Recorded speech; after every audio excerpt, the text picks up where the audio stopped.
and Twitter. And so for now, we're just gonna listen. I'll take questions once I get through what it is we need to do. So I'm gonna pop over to the Kybalion and I'm gonna read some things from here. Gender is in everything. Everything has its masculine and feminine principles. Gender manifests on all planes. The Kybalion. The great seventh Hermetic principle, the principle of gender, embodies the truth that there is gender manifested in everything, that the masculine and feminine principles are ever present and active in all phases of phenomena on each and every plane of life. At this point, we think it well to call your attention to the fact that gender in its Hermetic sense and sex in the ordinarily accepted use of the term are not the same. The word gender is derived from the Latin root meaning to beget, to procreate, to generate, to create, to produce. A moment's consideration will show you that the word has a much broader and more general meaning than the term sex, the latter referring to the physical distinctions between male and female living things. Sex is merely a manifestation of gender on a certain plane of the great physical plane, the plane of organic life. We wish to impress this distinction upon your minds for the reason that certain writers who have acquired a smattering of the Hermetic philosophy have sought to identify this seventh Hermetic principle with wild and fanciful and often reprehensible theories and teachings regarding sex. The office of gender is solely that of creating, producing, generating, etc., and its manifestations are visible on every plane of phenomena. Now, I'll leave it there for now. But the whole point is, let's not get it confused. Gender with sex is what they're telling you, the three initiates from the Kybalion. The masculine is to project. When you're projecting a thought, that is masculine. When you accept the thought, that is feminine. Now, who is projecting and who's accepting? The mind, as we know, they tell you, is divided into conscious, subconscious, superconscious. The conscious mind, which you employ when you're driving, you're walking, you're listening to me, you're conscious because you're not unconscious, are you? So, using your mind consciously, when you have an idea, the idea is generated by the conscious mind. And it is projected from your conscious mind to your subconscious mind. You understand? So, this is why I don't like it when we separate the mind, because you can't separate the mind. There is only one consciousness, not just conscious, subconscious, and superconscious. There's only one consciousness, right?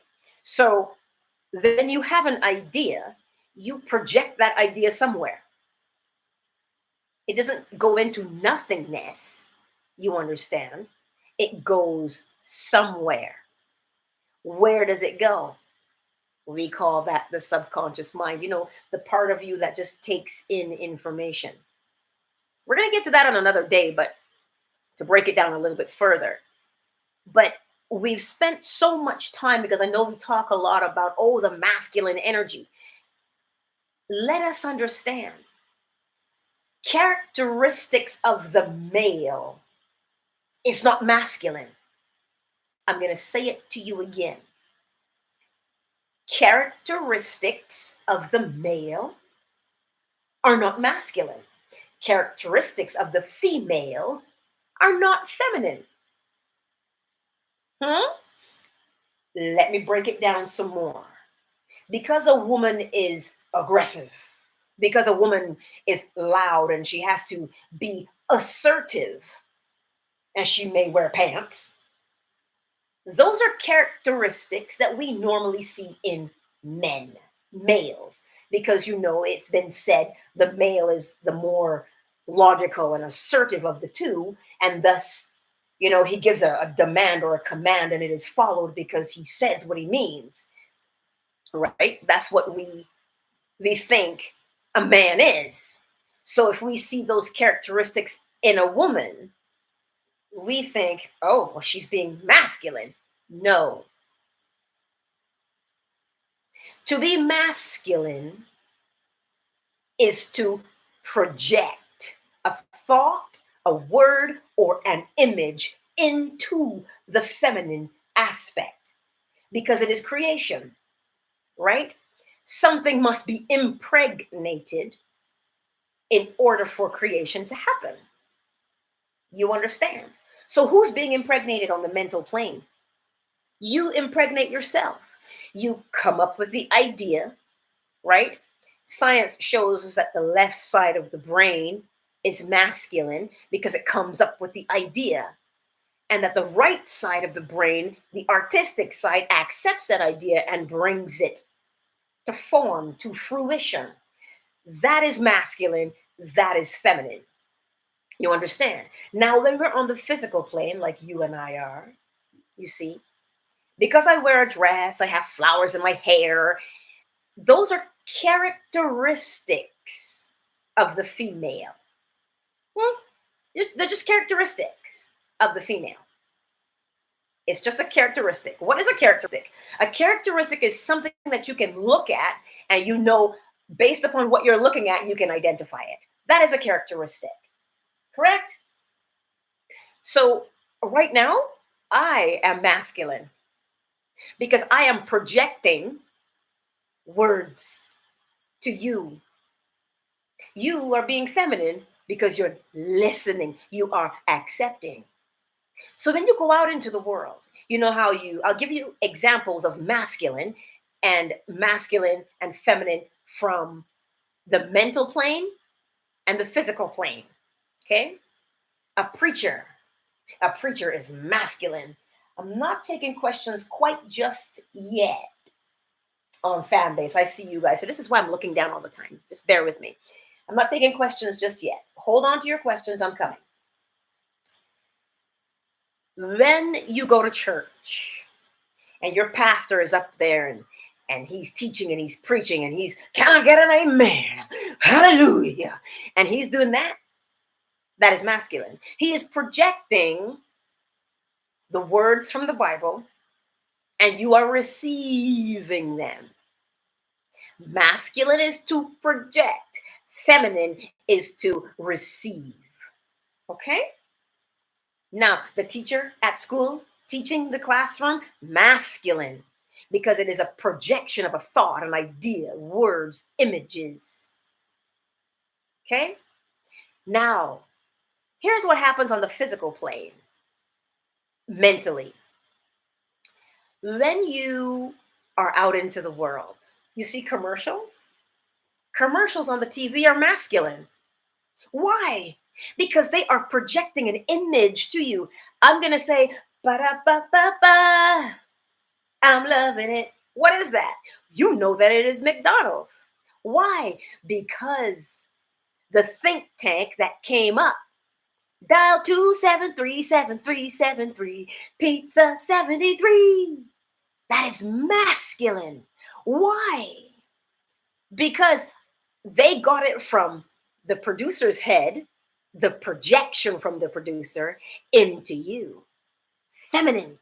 And because when you say, ooh, I feel like pizza, who are you going to call? You can call Pizza Hut 310-1010, right? How do I know these things? Because they're projections.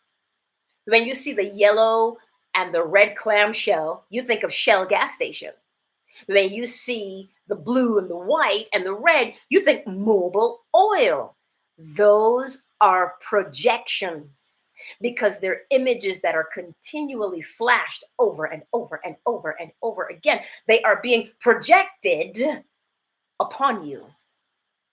And once you remember it, it means you were impregnated, which means you were feminine. You understand? This is masculine and feminine. You understand? Now, where we, because we are human beings, we get confused sometimes and we say, oh, a man, he wears makeup, oh, he's feminine. He puts on a dress, that's feminine. No, it's not. It's a characteristic.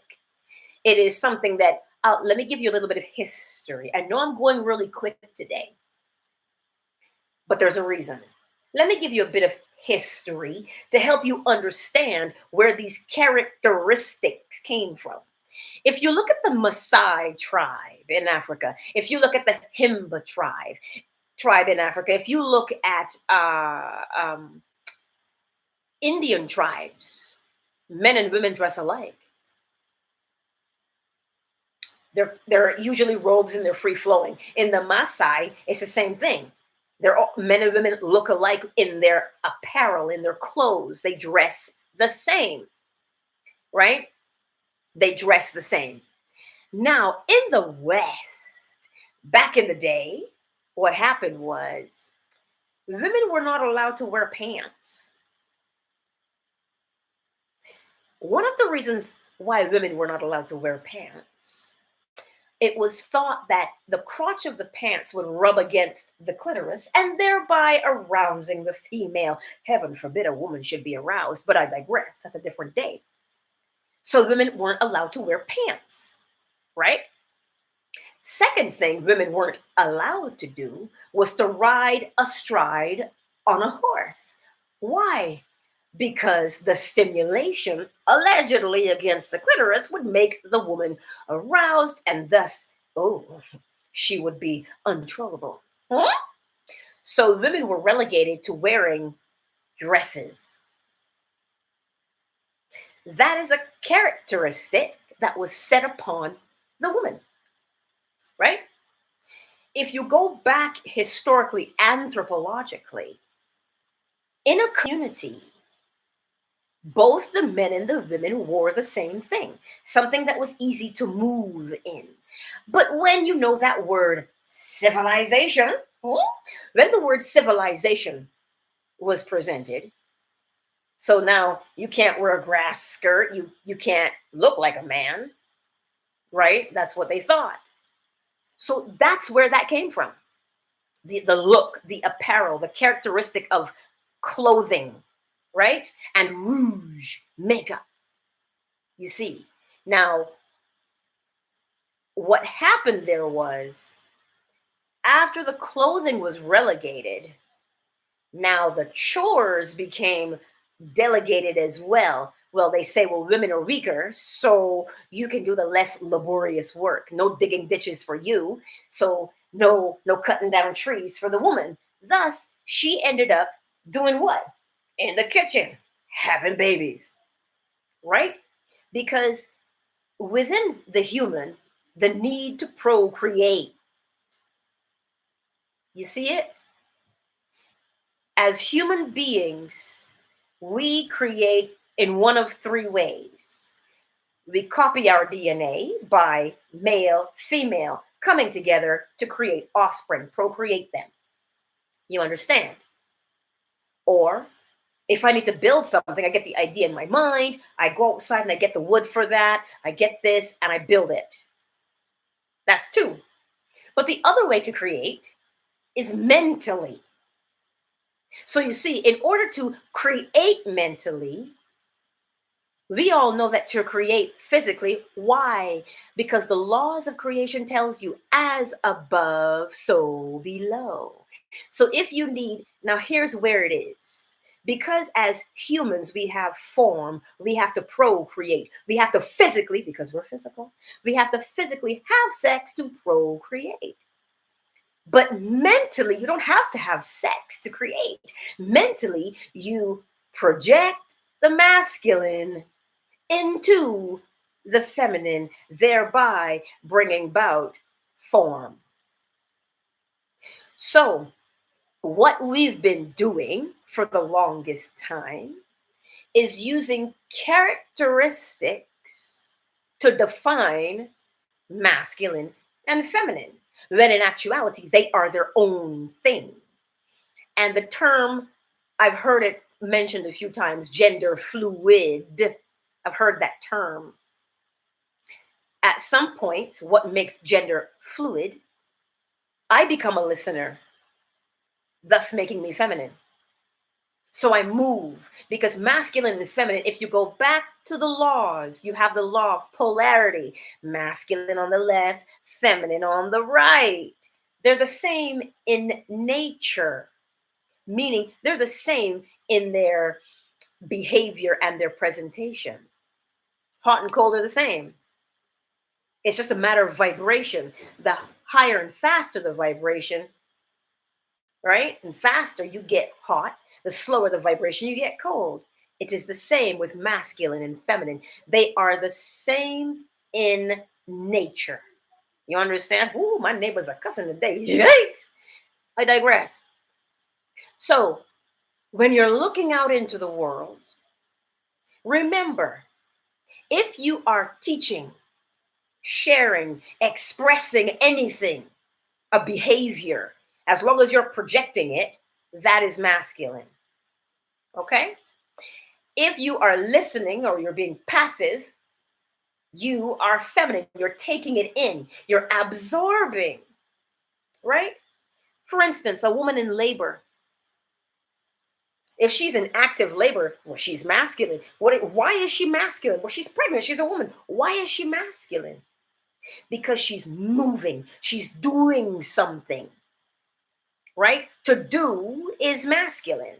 Because remember, you're projecting. So to project, you must do. But feminine now, receive. So once the baby comes out and she's nursing the baby, she's still masculine. Why? Because she is projecting.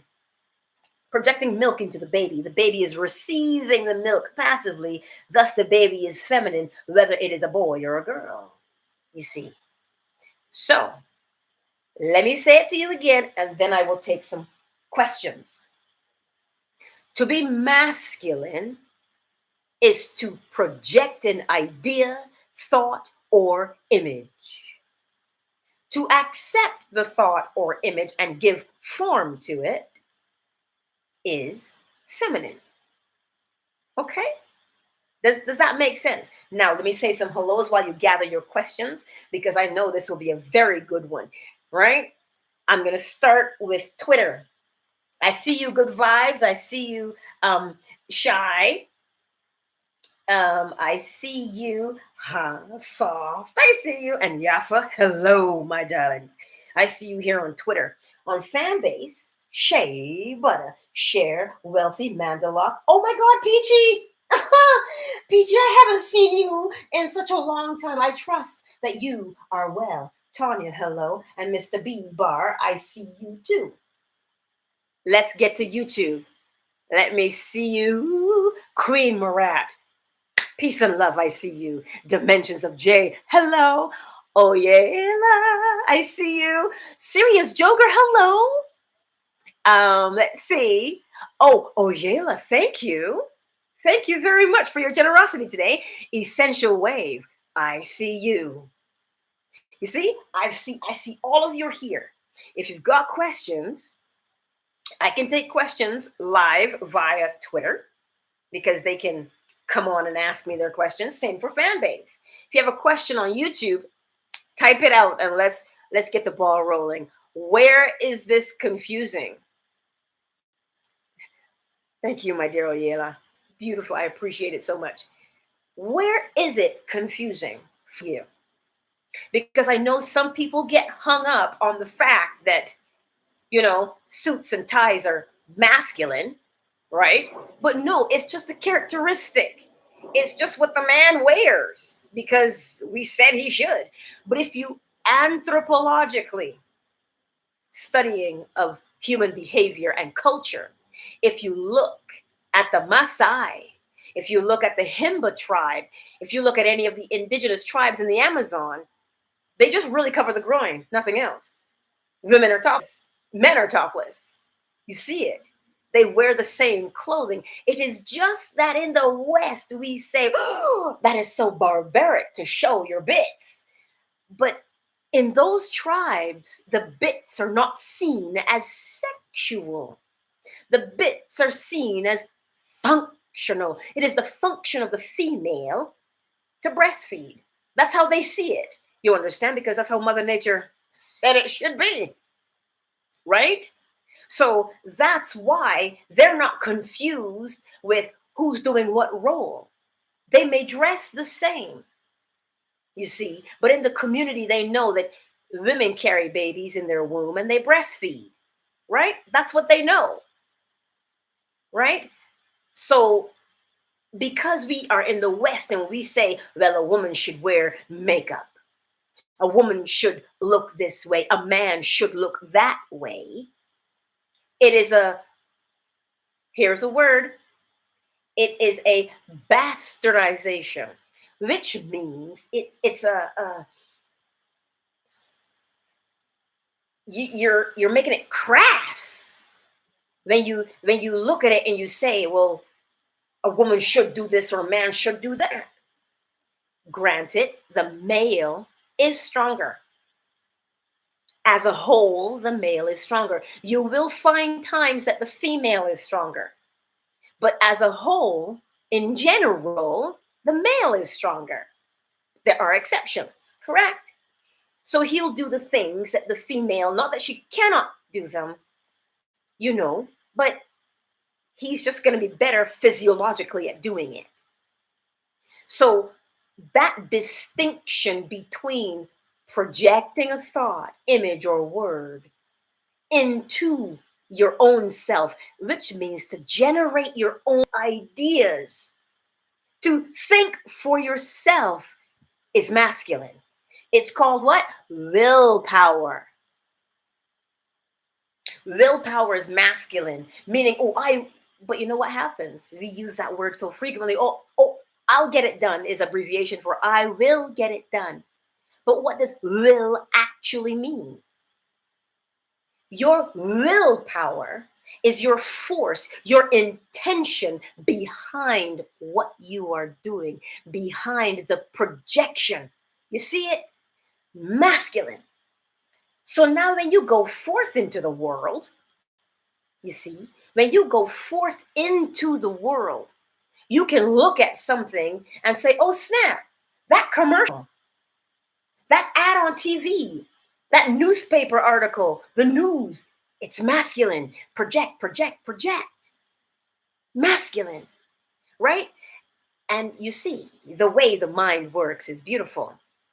The mind, because creation can't stop, the mind has to be impregnated with something, right? It has to be.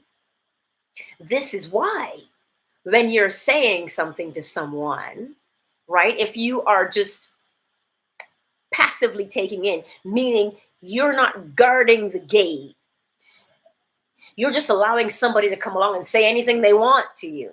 If you're not guarding the gate, it means you are being impregnated by someone. And whatever they impregnate you with is what you have to give birth to. You see, this is creation, whether mentally, spiritually, physically. Whatever plane you're on, creation has the same function to bring forth life and mind. See? Do I have any questions? Let me read Queen Murat. What did you say? Serious Joker said, there's a difference between sex and gender. Yes, there is. There is. Queen Murat, that is so true. I love my kicks and sneakers and jeans. Never worn high heels and only lipstick sometimes. Exactly. Those are adornments, right? They're adornments. They're adornments. Just things that you do, right? But sometimes we get caught up in what we do and we think it is who we are. Your character, which we learn over time, we develop over time. This is why when I hear, oh, boys don't cry, I'm like, but you're human. All humans cry. Tears are not relegated to just being a woman. It's just that women cry a little easier and faster, not all. simply because of our hormonal levels. And those hormones simply play their role in procreation, right? You got to get the uterus ready, blah, blah, blah, so on and so forth. So you got to get the hormones, which make you a little bit more emotional. Back in the day, male doctors would call it hysterical. That's how the woman was described, as having hysteria. You understand? This is why the word hysterectomy came to being. You understand? Because apparently, if you remove the uterus, you'd calm the woman down, right? Because she wasn't so crazy anymore from all the hormones. So it is only because we do not understand or did not understand the true meaning of gender. You understand? To be masculine. This is why a hypnotist is masculine. Because the hypnotist has to have the skill of projecting the image they want you to have. You understand it? The hypnotist has to have that skill. Any great orator, the ability to entrance an audience, to captivate them, is masculine because you are projecting, and whatever you're projecting has them so enthralled that they will accept what you say. This is why the delivery matters, right? Because all humans are created the same. If you're getting what I'm saying, I don't want to go too fast. This is why if you have questions, ask them. You raise your hand on Twitter, you raise your hand in fan base, ask. And I will, whatever it is, we'll sort it by using the laws. Empress Ella, hello. I'm just looking at these comments here as they're going up. I see you here. Legacy and Mr. Bar and Tonya, Peachy, Mandalok, Wealthy, Share, and Shea Butter on Fanbase. If you have questions, let me know. Just ask away. You know, that's what it is. I'm just peeking here to see if there are any questions in my DMs from Twitter at all, so that we can, you know, so I can get on them and ask, and answer their questions. But does that make sense? So now when you hear things like, oh, bringing in the divine feminine, there's a question. What does it mean, divine feminine? Do you mean divine female, to honor the female? Because remember, feminine is to accept. You see? Feminine is to accept, to receive. So people say, oh, this man is really in touch with his feminine side. What does that mean? Does he have the ability to listen? Because if he does, right? But we're all feminine and we are all masculine.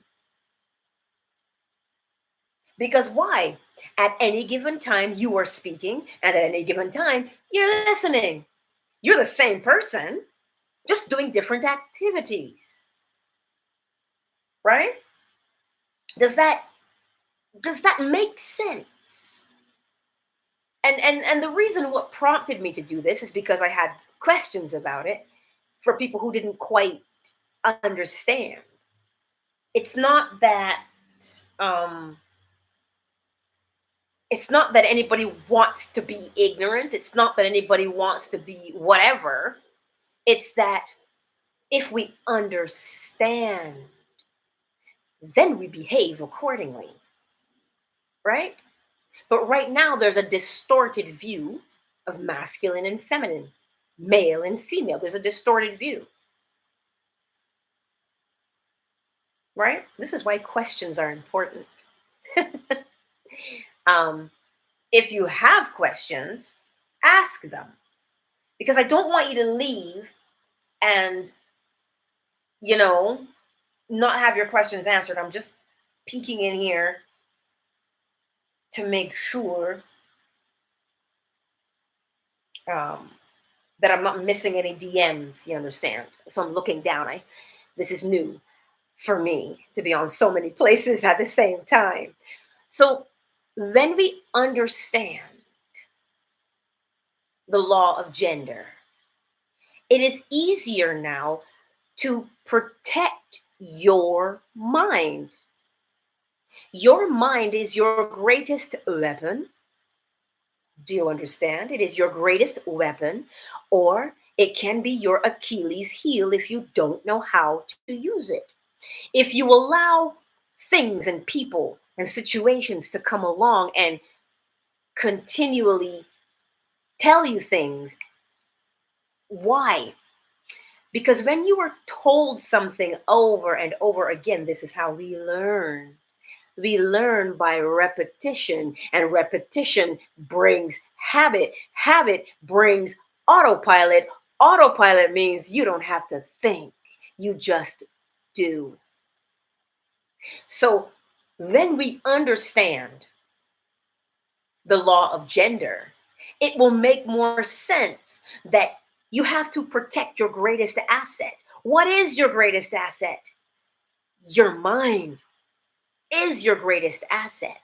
Because if I project into you fear over and over and over again, a lifestyle of fear now becomes a habit for you. And if everything scares you, oh, I can't, the news says this, if I go here, I'm infected, blah, blah, blah. If that happens, what do you know about habits? Having a habit streamlines you for success.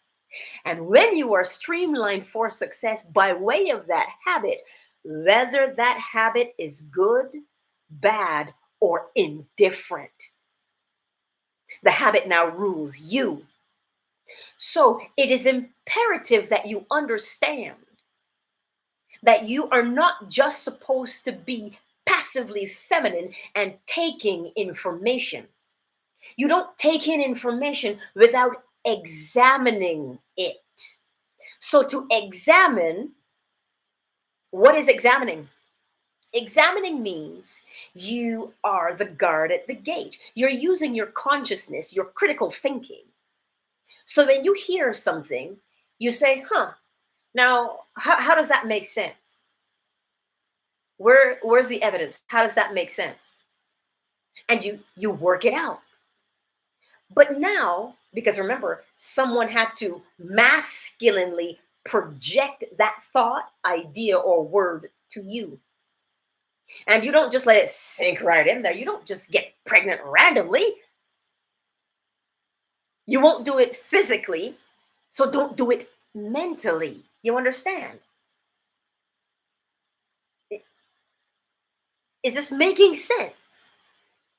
So then you recognize that someone has come along from somewhere. It doesn't matter who. There's 8 billion of us on the planet. I'll give you an example.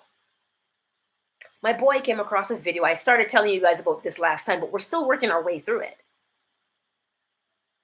About single mothers and them being the demise of society. And if you're raised by a single mother, you have less opportunity of going to college, blah, blah, blah. So he started to question. He said, but mommy, what if they're right? What if because you're a single mom, what if my life is over and I'm never going to get ahead? Now, here is critical thinking that I'm teaching him. I said to him, first of all, I said, do you know the person who said it? He goes, no, I don't know them. I said, okay, you don't know them. Do you know the motive? Do they have your best interest at heart? He says, well, no, I don't know if they have my best interest at heart or not. I said, okay. So if you don't know them and you don't know if they have your best interest at heart, how can you take what they say at face value? How can you question what I am to you? I said, do you know me? He said, well, yeah, you're my mom. I said, do I have your best interest at heart? He says, yes. I said, okay. Now that we got that out of the way, what else is this person saying? Right? And so he said, well, mom, they say that you get a life of crime, you end up in prison, or you become abusive. And I said, have you ever been abused? He said, well, no. He goes, sometimes you'll say to me, well, you can't do that, but you'll tell me why I can't do it. I'm like, all right. I said, am I violent? He's like, no. I'm like, okay. I said, okay. And then I asked him a very important question. I said, is this person being paid to tell you what they're saying? He goes, well, they have a really large following on YouTube. And if you have a really big following, you can make money. I said, okay. I said, this is how we put information together. I said, it's okay that you can hear this. I said, it's okay. I said, I'm not always going to be here to help you be the guard at the gate. But you've got to ask yourself the critical questions. Do I know this person? Do they have my best interest at heart? Is there monetary incentive for them to tell me what they're telling me? And is there any evidence in my life that shows that, you know what, I make bad decisions already, so maybe they're right, I'm going to end up in jail. Is that you? So if you're answering more no than yes, that is how you can reject the projection of a thought. Now, sometimes the projected thought comes in a way that is most palatable. Spoonful of sugar makes the medicine go down, right? In a most delightful way. Why? Why will that projection come that way? If the projection comes like a magician, sleight of hand, to distract you and make you look in a different direction, then you are less likely to question the incoming information. I'm not here to tell you don't question my incoming information. You better doggone well question it. You must. Why do you need to question the incoming information? Because nobody wants to be stuck with unwanted offspring. That is why. Why not? Because it's hella hard to get rid of a habit once it has been set in place.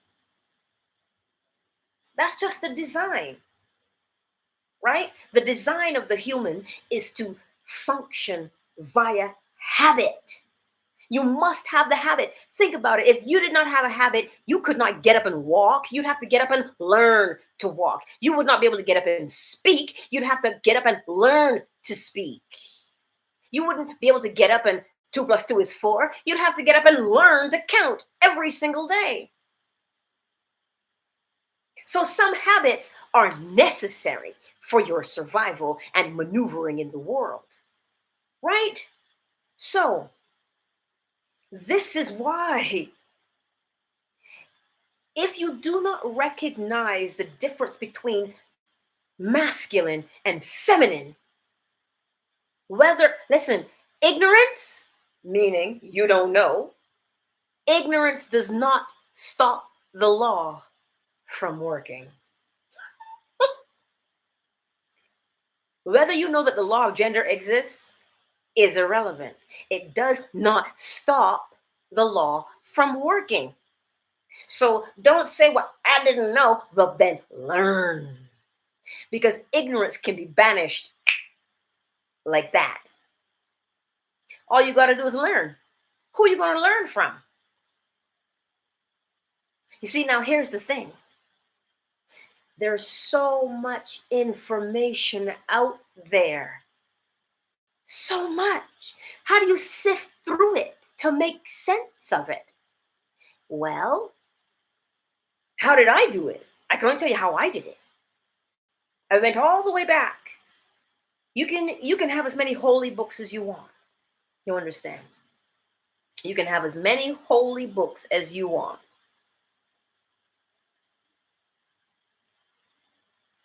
Doesn't matter. But if you look at them, instead of judging, oh, You see, because that's what we're quick to do, right? We're quick to judge. We're quick to judge, but think about judgment for a minute. Judgment comes from a place of fear, right? From a place of fear. You don't have to be afraid. Why not? We all have something within us called the still small voice. Now, here's how you recognize it. I've told you a million times, I'll tell you again. We recognize that still small voice because it will call your name and say, do this or do that. And if you do it, you say at the end, you say, whew, I'm glad I did it. Look at how well it turned out. But what if you don't do it? Then all of a sudden you catch yourself saying, oh man, I should have, because it would have gone better. You see that still small voice? Who is that still small voice? Some people call it God. Some people call it your higher self. Look, that still small voice is you. Oh, that still small voice is you. It's not me. It is you. So when you use that still small voice, it will help you to sift your way through information. There's so many, I've been told, Angela, I've bought so many programs, I don't even know. I've purchased so many self-help programs.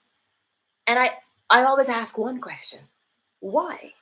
Is it because you think you don't have what it takes to do it? Where did that come from? That fear of self, that doubt of self. It came from a projection a long time ago. Where are we most vulnerable to projections? Childhood. Why are we most vulnerable to projections in our childhood? Because we've not existed long enough physically to think critically. You call that discernment. As children, we don't have that. We take everything at face value as children, right? Why? Because the person giving you the information has your best interest at heart, right? Most of the time, at least. You understand? So when I say the information can be found, all you've got to do is lean back and say for a moment, okay, what do I want to experience here? I want to learn. I want to know the truth. Not half of the truth, but I want to know the truth. You see it? So when you say I want to know the truth, who are you saying that to? You see? That's it right there. You. You're saying it to you. And the body complies. Why does the body comply? How do I know the body complies? In order for you to get up off the couch, in order for you to pick up the phone and call somebody, in order for you to have logged on here today, you had to tell your body to do something. Did you not? So the body listens. So who's the body listening to? You. The still small voice within is you. So for me, where did I find this information? I simply asked the question, hey, I want to know the truth. Where do I begin? And I looked and I recognized that in every single holy book, the Bible, the Quran, the Torah, it's not matter what you want to read, every holy book has a particular, what do you call it? There's a particular essence that runs through every single holy book. This is why we get the sayings, you reap what you sow, right? Every cause has an effect. If you do this, that'll happen. You see, all those things. And I thought, well, wait a minute. So where did they get their information? And that is how I came upon the Kybalion. That is how I came upon Thoth, the Atlantean. That is how I came upon Hermes, not to be confused with Hermes, the bag. Right? That's how I came across it. And I said, all right, well then take me to the source. I want the source. But these changes that we want to go through do not happen overnight. When we learn, we are learning, okay? We're learning over and over and over again. This is why it is important to grasp this one particular principle, the law or the principle of gender. Don't mind the plane going overhead. The principle of gender tells you a thought is projected into who? You. You've got to be able to generate your own thoughts and project them so that you experience what it is that you want to experience. This is what fuels manifestation. But because people don't understand the art of manifesting, why is it an art? Because creation is always on, so manifestation is always on. It's not that you're not getting what you want, you're getting what you're constantly projecting.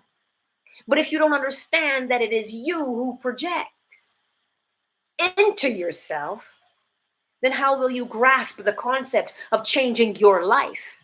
If you don't want to be anxious and worried and frustrated anymore, how do you change that? By knowing those 7 principles. What do you want to project instead? You want to project calm, peace, reassurance. I keep telling people it's not the things, it's not the house, the money, the car, the relationship. That's not what you want. It's what will help us in this world because, you can't be naked, right? You got to have food, shelter, clothing. The elements don't play. If it's too cold, well, things start falling off. You get my drift. So food, shelter, clothing, and the ability to pay for those things are necessary to have. But when we become consumed, with having them, you are projecting desperation. And if you understand the law of gender, because remember, the universe is a mental creation, but in order for it to be a mental creation, you've got to impregnate the mind with the image that you want to recreate. So you see, masculine and feminine, project, accept. Polarity, people. Projection, acceptance. You want to change your life. You want to stop choosing poor relationships. You want to have more money. Then what habit have you been projecting over and over and over again? I'm done preaching. Let me check. Let me check these comments here. Ooh, LCMM. Jiger Zhao, is that how I say your name? You're new to this space because trust me, I ain't never said your name before. And LCMM, hello to you too. But you see, let's take it a little bit deeper. I see you, fan base. I know you're still here. I can see you. I try not to look down so much because I'm live on YouTube and I'm trying to keep everybody engaged, right? But let's take it a little deeper. Hold on to your pearls, people. Let's touch on racism. Remember I told you, all it takes is one projection. Unguarded, you understand?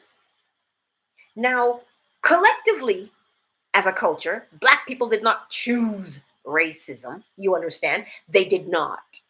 That's understood. But we perpetuate it. How do we perpetuate it? You see the thought right here? If I drive down the street, am I going to get pulled over? Why is that thought there?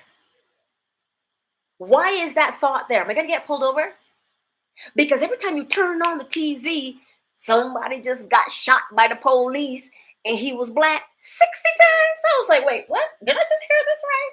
So what ends up happening is the more that projection, because remember, the projection is not yours. It's coming from outside of you, and it is impregnating you with fear. So now every time you want to go somewhere and do something, in the back of your mind, you're like, am I going to get pulled over? Is this person going to follow me in the store? Am I not going to get this job because I'm Black? Do you see the projections that now you are doing on your own? It's like a set it and forget it. It's like a perennial. It's like tulips. You plant them and they come back every year. It's not because you want to. It's not because you want to suffer. It's not because you want to get the short end of the stick. It is because the human likes habit. And if you habitually think, oh my God, I can't get this job because I'm Black. I can't get a loan because I'm Black. The community is redlined, so I can't buy a house in it because I'm Black. Now what's happening there? You are projecting, you are impregnating yourself with a habitual way of thinking. And the law says, as within, so without. This is why you don't have to have an enemy. You can become your worst enemy, or you can set yourself free. I'm not sitting here and telling you that redlining doesn't exist, that systemic racism doesn't exist. I'm not sitting here to tell you that because, look, I know it as well as you. But what I will not do, I do not have control of the external as a collective. I have control of my external as an individual. So if I want a loan, I will see myself as getting it with no problems. Because then I can get the loan and build my business, and thus I can help other people, because you know why? They'll come and say, hey, what did you do? How come you got a loan? And the minute you say, well, I thought about it, you know they're going to look at you and go, this heifer is crazy. What you mean you thought about it? You have to have known somebody. Here's the beauty of the law and projection, masculine.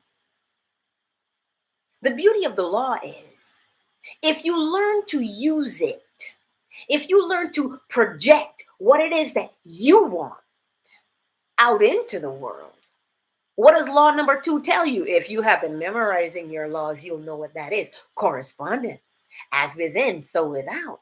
If you project success, well, then what are you going to reap? Failure? No, because you have to reap what you have sown. This is what I'm saying to you. I'm not here telling you that these things don't exist. They do. They're out there as a collective. You're damn right. But here is it from the other side. White folks now can have that habit of thinking, well, I'm better than Black people. I'm this, however they think, What are they doing? The same habitual projection that they were taught to do. Let me ask you this question.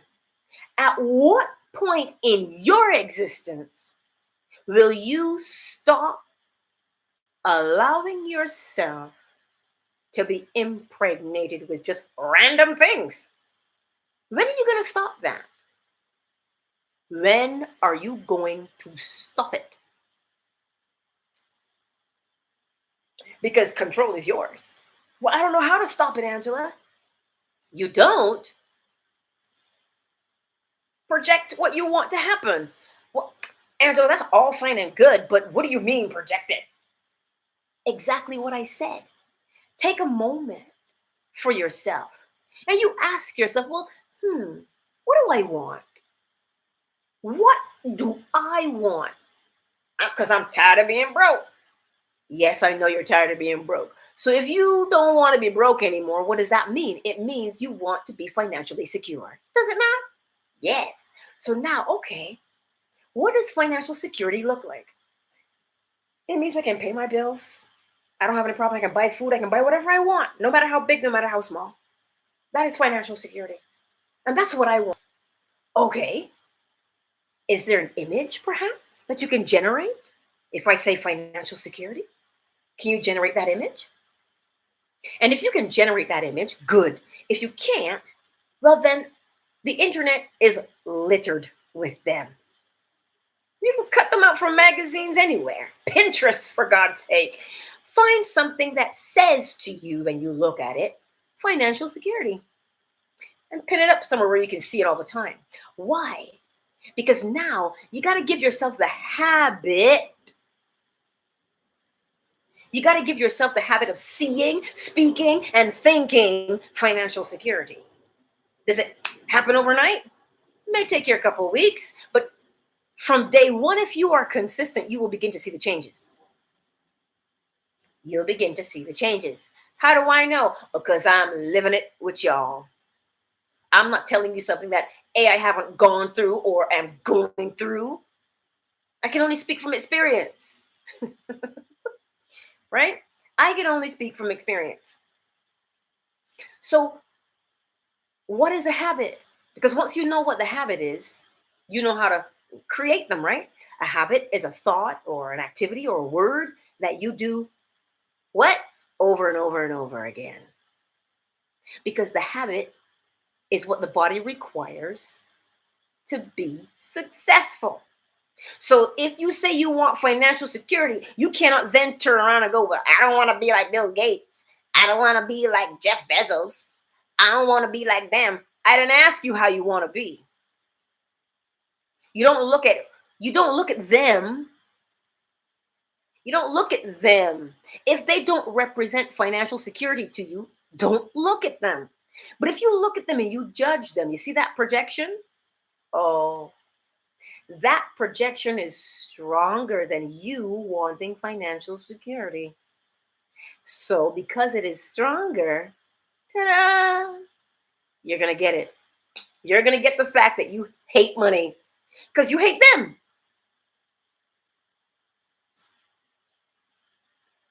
If that makes sense, right? So understand the law of gender and how far reaching it goes. It is not simply whatever you want it to be. It has a function. It has a function. So, how are you going to guard yourself? You guard yourself by critically asking questions. I see that projection. First of all, you have to recognize a projection when it happens. Is somebody trying to tell you something? You know, commercials. You walk down the street, you see an ad for Louis Vuitton. Oh, he wants you to buy something. Hermes wants you to buy something. That is a projection. If you hear, oh, climate change, that is a projection. But if you also know the laws that govern the universe, cause and effect, ebb and flow, rhythm, you know that it's going to get hot. It's got to cool off. You think you got control over that? Mother Nature has her own rhythm. Sonia, what a beautiful question. Here it is, guys. Here's the question. Is that still small voice always correct? Yes. Do you know why it is always correct? When your still small voice is actually speaking to you, it's almost like it comes along and it soothes you. Let me give you an example. Someone I know, okay? Someone I know, she was in the midst of something. She was being assaulted in her garage. Yikes! And she says to me, Angela, all of a sudden, all I heard, she goes, first of all, I felt so calm. As soon as I heard the voice, I felt so calm. And all I heard was, get this, grab this. And she said to me, well, her first question was, why? What good is that gonna do? But she said, because she felt so at ease. She felt so calm. She grabbed it. She grabbed it and did what? Beat her assailant. So you see, Is the still small voice always correct? You know how you know? Because it always is going to soothe you. It never brings confusion to you. Do you know why it won't bring confusion? Because think about this, your life depends upon it. So you have to be able to trust and depend upon the still small voice. That is why it will come at you the same way every time. Every time. Why will it come at you the same way every time? Because consistency helps you to trust. So that when you hear, you're like, I know who that is. But if it changes it up all the time, you're left with, is it you? Is that you? That's what it is. That still small voice is never going to deceive you. It always will soothe you. I listen. When I tell you it soothes, it has to soothe you, especially if you're in a heightened state of whatever you're in. It comes in, and all of a sudden you will feel a shift right away. Oh, oh, oh. And you stop. There's a reason for that. If it does not soothe or calm you, how will you hear it? How will you respond to it? How can you? A screaming child, I've given you this analogy. A screaming child cannot hear a word you say until what? You soothe and calm them down. So do you think because you're an adult and you can drive that you're different from a screaming child? No. So the still small voice is always correct, Sonia. Always, because it will come at you the same way every time. But it is up to you to pay attention. And you can't ignore that calm feeling, because that calm feeling is really doggone hard to replicate from outside. So that's how you know it is speaking to you. You understand? Does that make sense? Serious joker, you mentioned entropy. Can you go a little deeper in that one for me so I can help you out, so I can understand? Because it's just one word. um, but do those things make sense? I'm just watching the screen to see who's still here on Fanbase. I see you. I see you. I got some messages in Twitter. Some people had to go.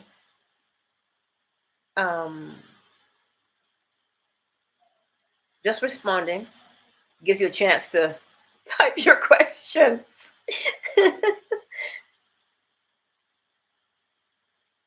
Right? But this is the beauty of understanding truly, or should I say, comprehension. To understand only takes you so far, but when you comprehend it, it makes the application of that principle or that law much more easy to do. Make sense?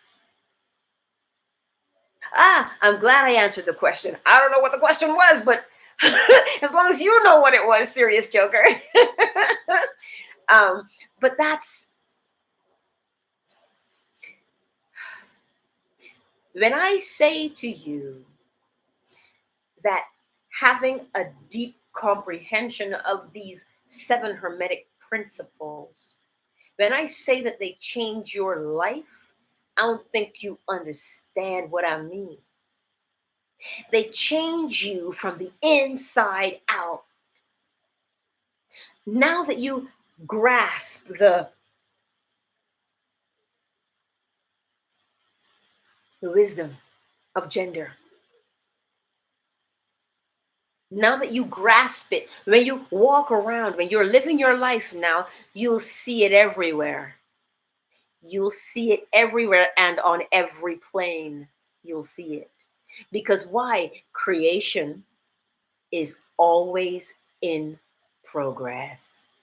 It cannot stop. If it stops, we stop. Soul of a man, hey! I just saw him pop up there. But you grasp what I'm saying to you. If you learn those things, now you can better apply them. And now you don't have to go see a guru. You don't have to go see a psychic. You know why? Listen, there's nothing wrong with a psychic, because they get information. Nothing wrong with mediums. They get information. But remember, their informations are also what? Projection. And it has to be filtered through who they are to get through to who you are. So you want first-hand information or second-hand? Learn the laws for yourself. It is imperative that we learn the laws, comprehend them, so that we can use them effectively to set ourselves free. Because, we hear that saying all the time, misery loves company. So how would it apply? How would the law of gender apply to wanting healing in your body? Ooh. Oh, that's a... Ooh, let me fix my collar. Because I'm learning. Listen, I'm learning that one right there, right now. I'm learning it right there, right now, to apply it to my physical body. You're not meant to be crippled and broken. You're meant to be whole. Because you're 80 doesn't mean you should forget who you are. That's not what it means. So how do we use the laws to do that? The projection. The projection. So you get an image that represents health to you. Get an image that represents health. If you can conjure one up in your mind, good for you. You're there. Yes, we're getting to that, Empress Ella. Yes, because listen, I'm right there with you. Because one of us was in the ER on the weekend with another blood transfusion, but so I'm learning this one. I'm right here with you. So find an image that represents health to you. Dr. Joe Dispenza, I don't know if you've heard his name. If you have, good.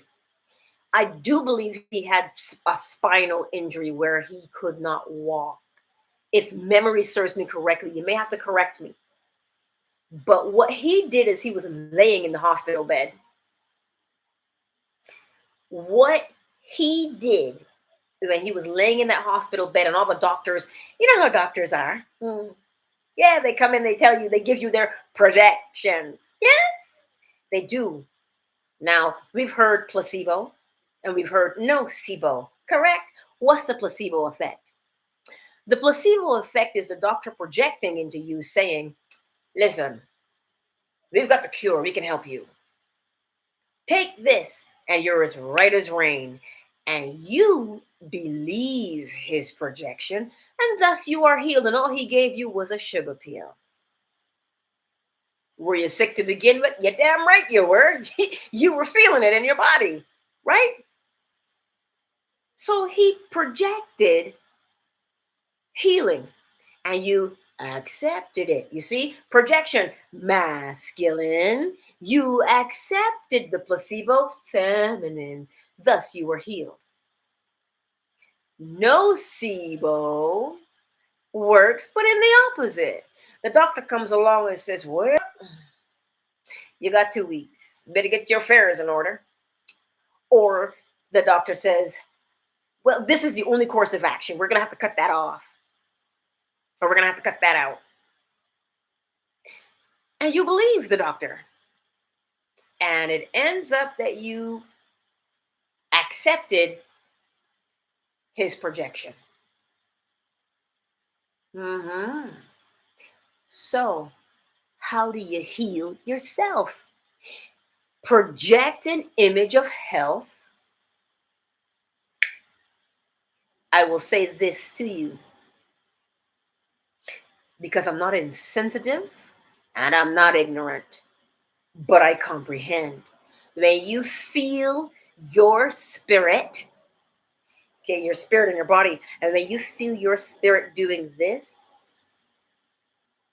to leave your body, when you feel that, because that's what I felt on the weekend.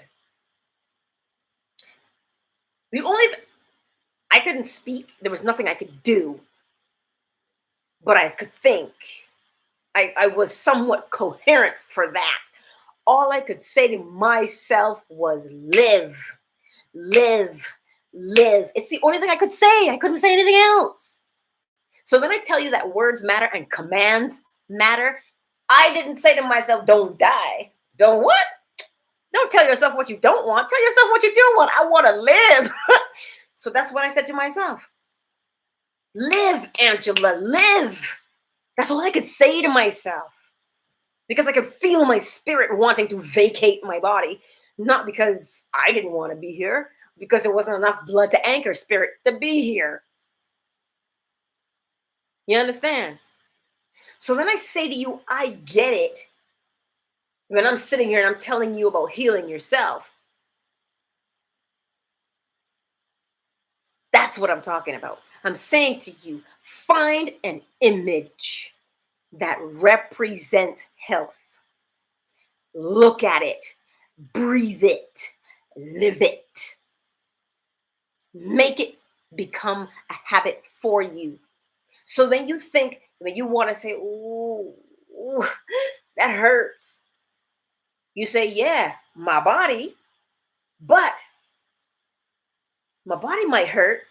Okay, spirit, I'm healing every day. I'm getting better every day. That's what you got to do. Why? Because if we give in to the pain, if we give in to the pain, I was telling you about Dr. Joe Dispenza for a reason. Because as he was laying in the hospital bed, I'm pretty sure he said in his testimony that he envisioned his spine. He saw his spine. And then he saw his hands and he started to fix his spine. In his mind, that's what he did. He saw his spine in his imagination. And then in his imagination, he took his hands and he started fixing the parts that were broken in his spine. That's what he did. Another woman, she was thrown off a motorcycle. And they were saying to her that that leg is never going to get better. And she said she didn't know what came over her, but she said as she was sitting there in a cast from hip to ankle, she saw in her mind, she said, okay, immune system, you can heal bones. The cast was on. So she did have medical attention. I did have to get the transfusion. Yes. But she said, okay, immune system, you can fix bones too. So every day she would sit there, 5 or 10 minutes, she would sit there and she would imagine her immune system going and fixing the bone, knitting it back together. You know, when they took that cast off, they couldn't even tell where the break was. That's how she was healed. So, hey, Shea Butter, talk to me. Hey, I actually came off the mute on accident. I'm sorry if it was noisy. It's okay, Shea Butter. I just thought you had a question. But now, here's the thing, Serious Joker. Ask this question. Is it belief or are you simply applying the law? Look at the difference. Look at the difference between those two things. Is it belief or are you applying the law? I want you to ponder that for a moment. Is it belief or are you simply applying the law? When you apply the law, now here's the thing. People say, well, in order to apply the law, you got to believe.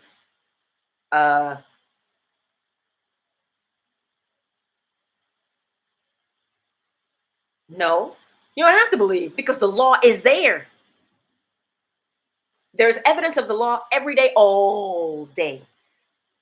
Even if you want to doubt me, you can't dispute the fact that if you plant sunflowers, you're going to have sunflower seeds in the end.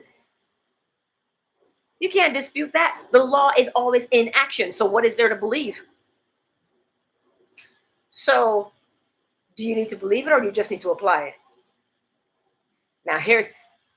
Now let me round it out for you.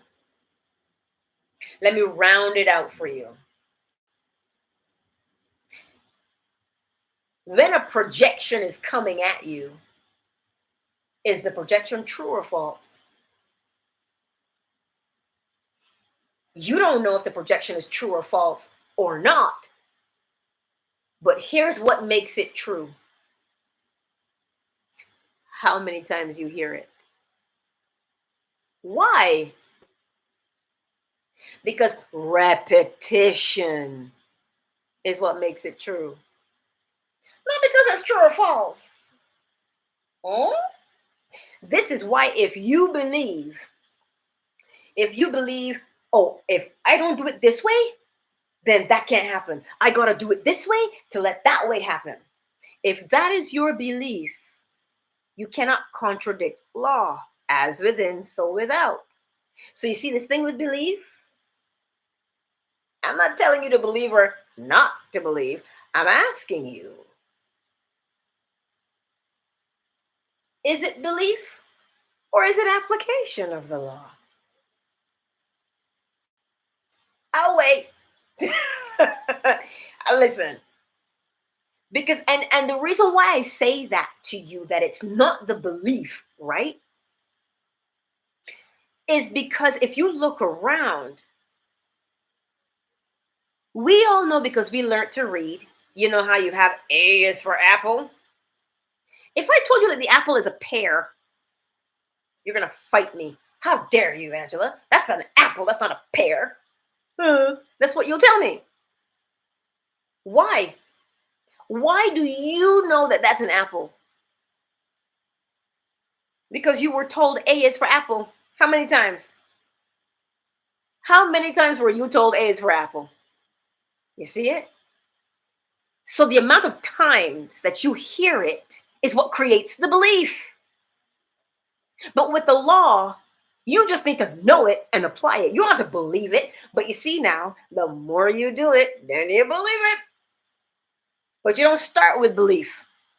You don't start with belief. You start with the learning and the application over and over and over and over again.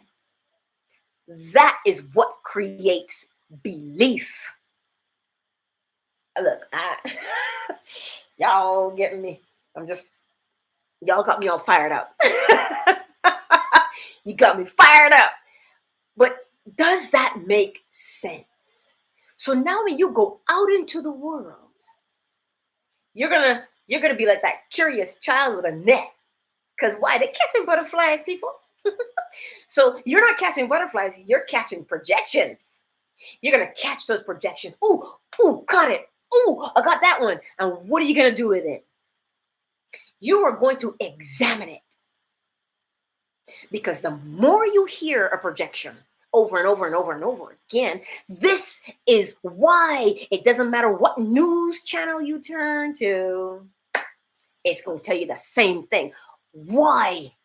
Because it is the repetition of the projection that forms the belief. And if you do not catch, got another one in my net. If you don't catch it and examine it, the masculine projection will now come along and impregnate you. And now that you have been impregnated, because feminine absorbs, right? Now that you've been impregnated, what the final option, the final task of impregnation is what? To give birth, which means to reap what you've sown. So if you don't want to reap unwanted things, be in control of what projections you accept. Do not be passive. Don't be passive in that. Miss B, darling. Go ahead with Go ahead with your question, Miss B. Ask away. I'm just listening. I'm just happy to be here. If I come up with a question, I will definitely shoot you one. Amen, sister. I'll be here. There you go. I'll be here. But that is what it is, right? This is why I tell you the application is so important. Then you begin to recognize the law because you can see it now. This is why I tell people memorize, recognize, but come on, people, utilize. Because why? Knowledge will not apply itself. That's on you. Let me see. There's a question here. Catching the masculine projection. That's right. Because the feminine will absorb that projection and give life to it. And then you can end up with, oh my God, I don't want that in my life. Why is that happening to me? That's why I tell you. Because I know somebody had mentioned it as well, the adolescent years.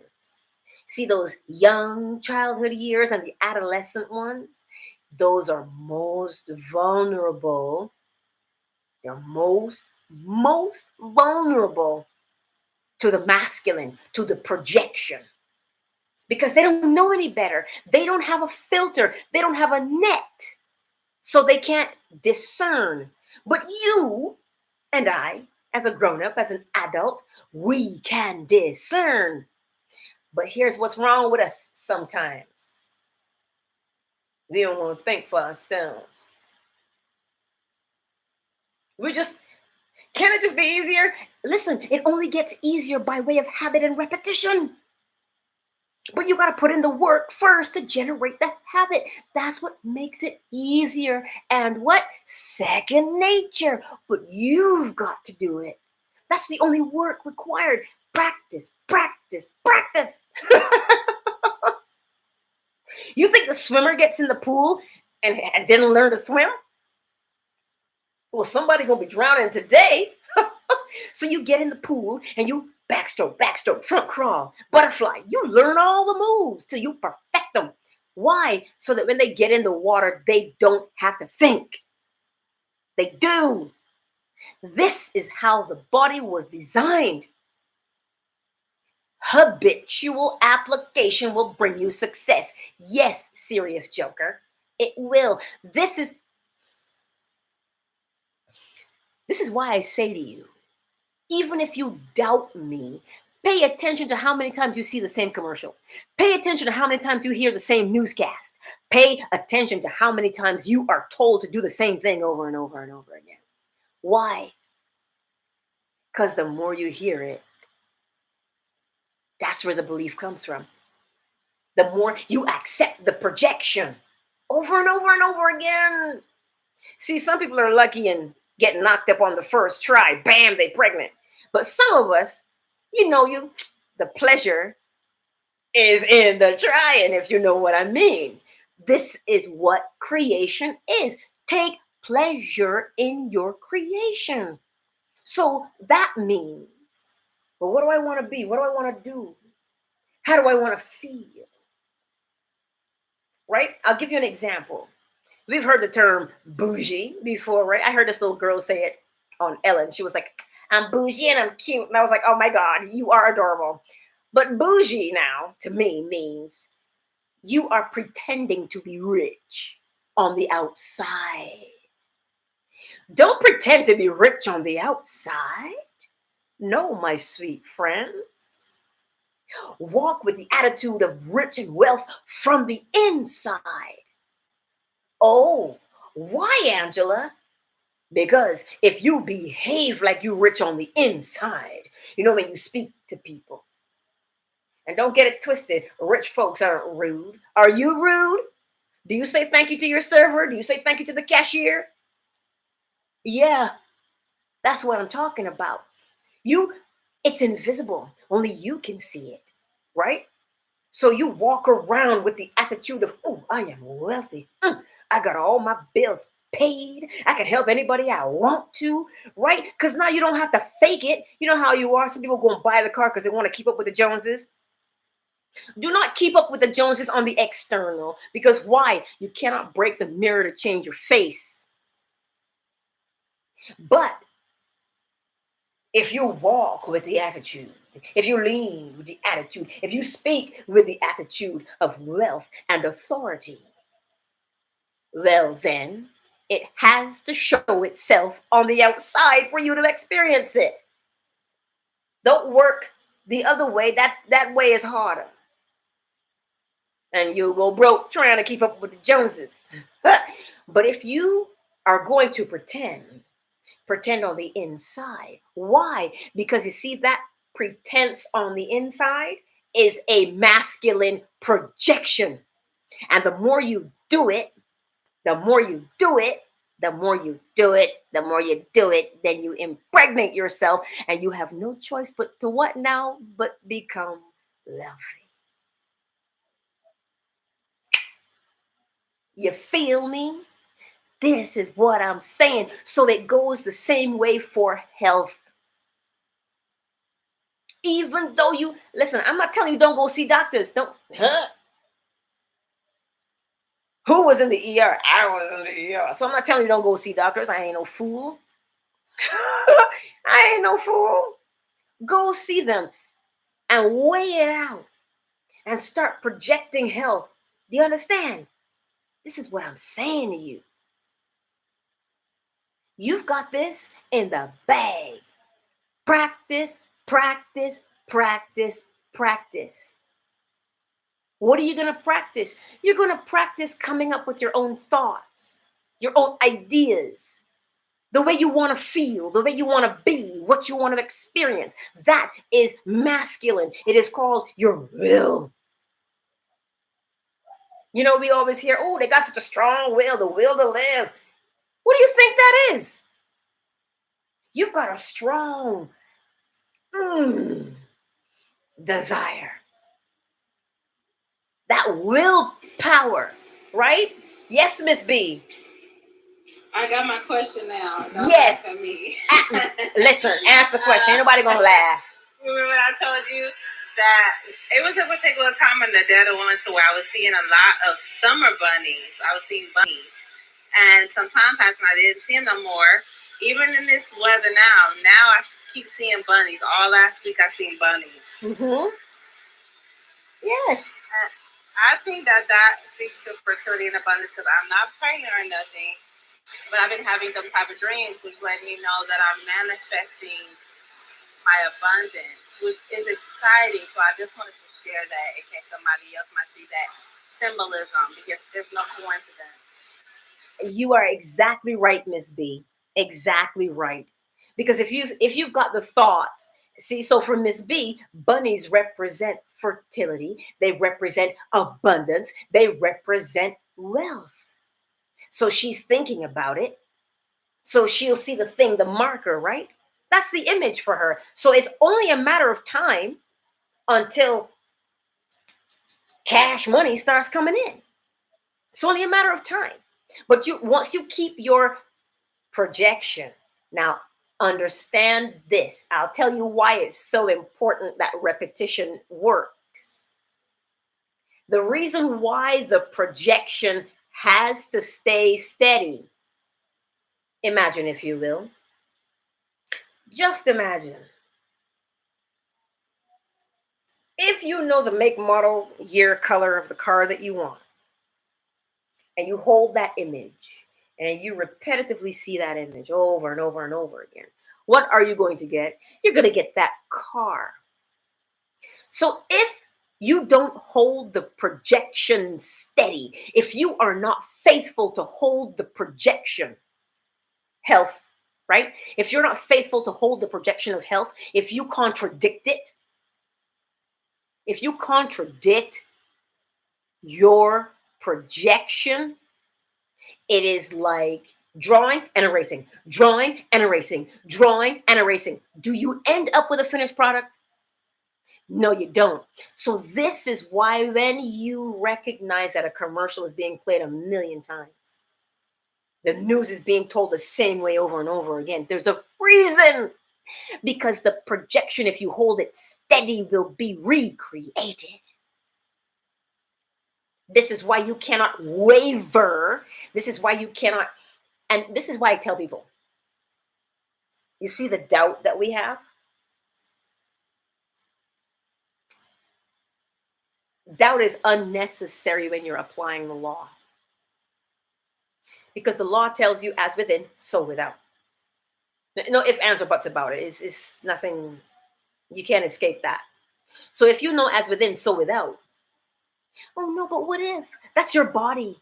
Your body is simply reminding you, well, back in the day, that didn't work. Are you sure it's going to work now? That's your body. You know the law. So if you know the law, apply it. How do you apply the law? Persistently. The same way you make a habit. How do you make the habit? By doing the same thing over and over and over again. So keep your projection ever before you. This is why when the scripture says, thy word I have hidden in my heart that I may not sin against you. Why? Because if it's in your heart, where's your heart? It's in your mind. It is forever in your sight. You don't deviate from it.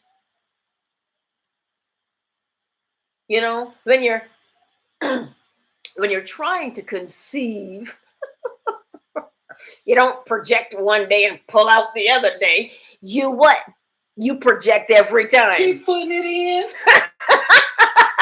Right? I didn't mean to be crass, but now you understand what I'm saying to you. If you want to be successful in this self-impregnation, you have to keep the projection. And because I don't want to say they know, so it's they. Anybody who's giving you a projection, you have a small child, mommy, can't do that, can't do that, can't do that, can't do that, can't do that. Oh, and what happens to you? You do it. Why? Because the projection is forever before you. So, who is they? Anybody who's going to project. They keep telling you the same thing over and over again. Until you accept it. Oh, and when you accept it, oh, now you're pregnant with this thing. You see how it works?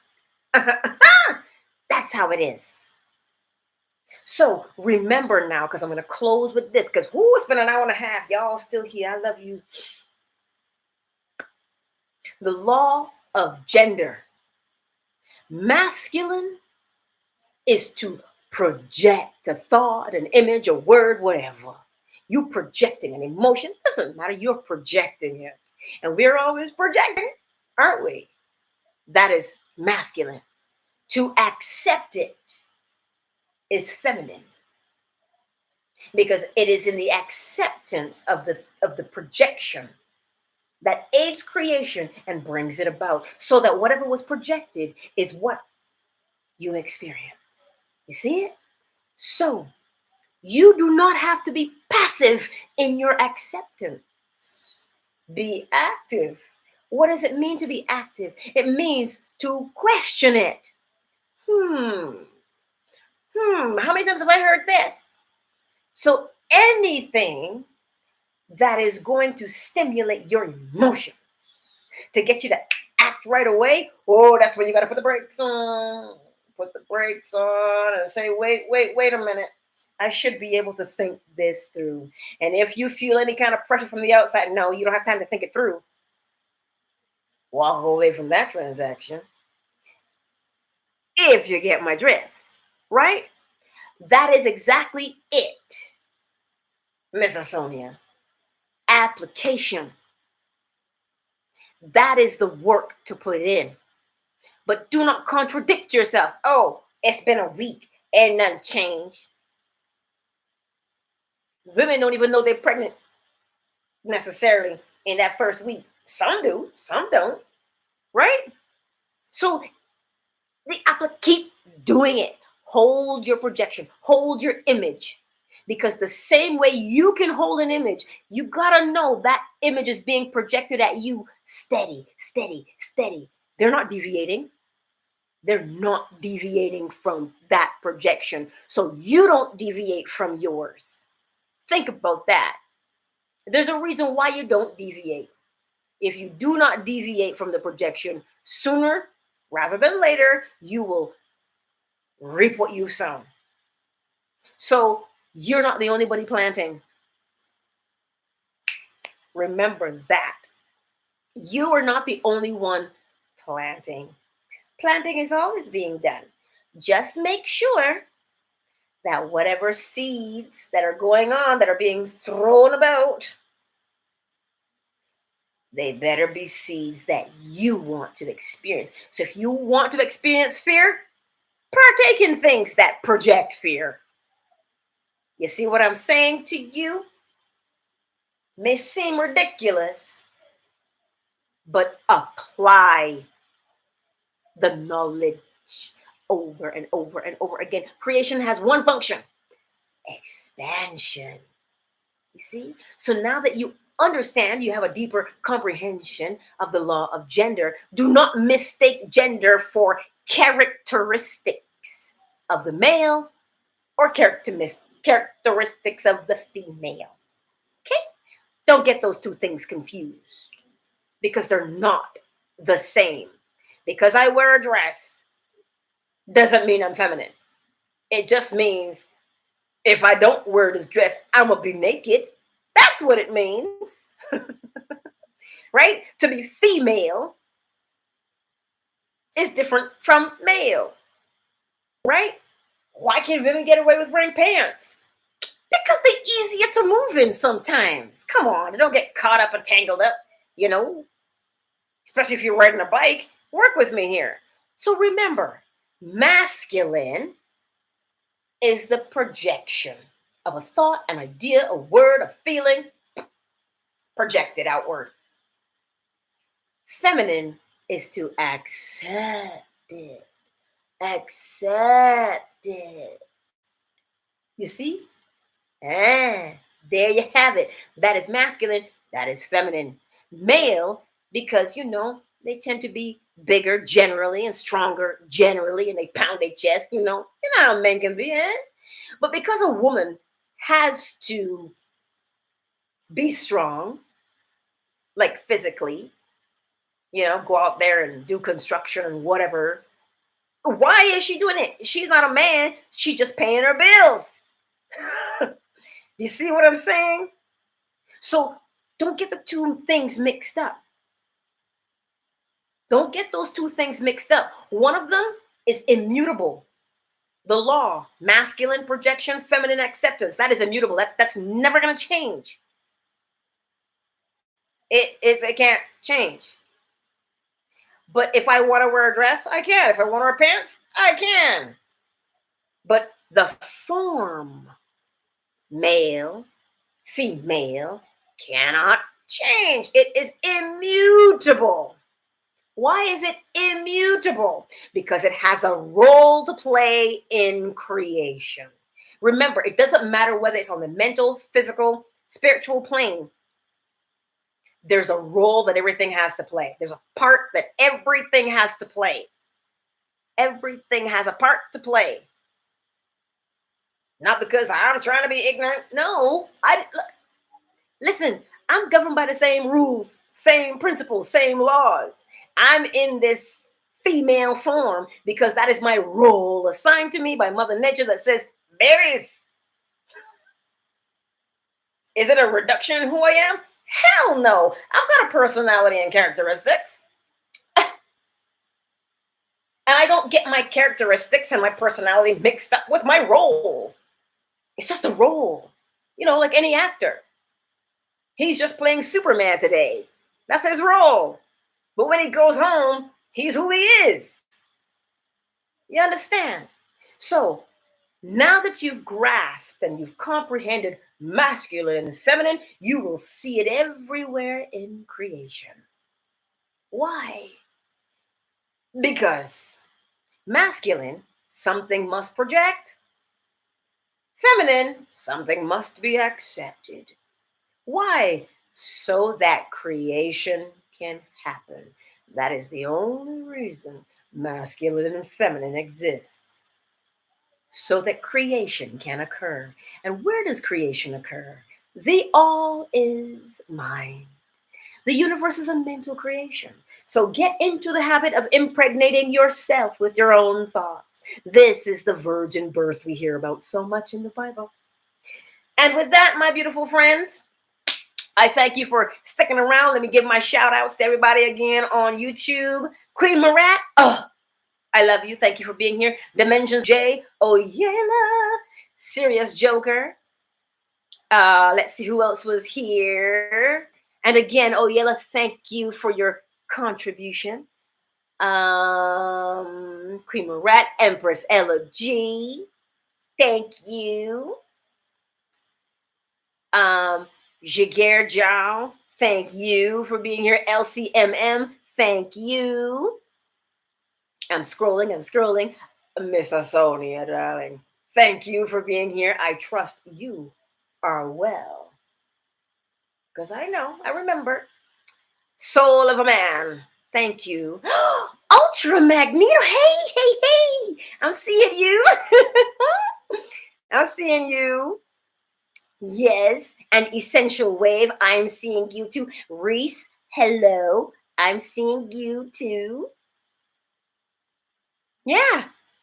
Mystiversation. I love you. She says, how did I miss this live? Because your notifications. Because you were probably busy. It's okay. And I was late because it was supposed to be at 3 p.m. Eastern, but I wasn't even back at the house yet, so I couldn't do it. Right? Fan base, Shay Button, Miss B, Mandalock, thank you. Legacy, Wealthy, and Dr. Fluffy, thank you for being here. And Twitter, I know they had some people who had to go, so I have DMs in there. And so that's what it is. But that's where I was today. YouTube, fan base, and Twitter. Yes, I'm learning. I'm learning to do these things. 3 birds, 1 stone, y'all. But anyway, thank you for being here. I sincerely appreciate your time, and I trust that it made sense. Pay attention for the next pop-up class. It'll be in a week or so. It is about mental health. You know why? Because everybody is throwing about that phrase. Oh, mental health. You got blah, blah, blah. But we don't know what it means. So be sure to catch that one because we're going to learn about mental health. Why? Because the universe is a mental creation. And if you want to have a good creation, well, the mental health is key and priority. With that, thank you for being here again. I love you all. I'm just looking at my iPad and Twitter on my phone. So I'm not ignoring you, YouTube. I'm not. Thank you. Thank you for being here, all of you. And of course, I'll post a link so you guys can watch or catch the replay if you missed anything. Mystiversation. I had to do that. I couldn't help myself, right? But yes, that's what it is, right? I love you. 5. Counting you down. 4. Yeah. 3. Oh, if you're available tonight, nighttime guided meditation. Yeah. 2. It's Mystiversation. I am just giving you a hard time. You know how I can be. You know how I can be. I will post the link, okay? And you can watch the replay. And if you have questions, Mystiversation, that were not answered, when you watch the replay, you know how to find me, right? We on 2. Bam. 1. Thank you again. Like, share, and subscribe, my friends. Like, share, and subscribe, and share. All right. I'm going to log out of everywhere now. Much love, because parroting is such sweet sorrow. I hate to leave you. I do. Look, Twitter is ended. Fan base.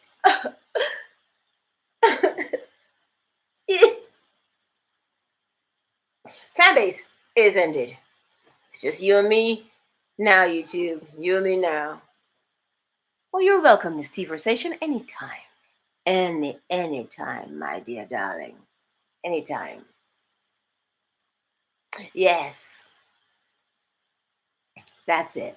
See, parting is, it's so hard to say goodbye.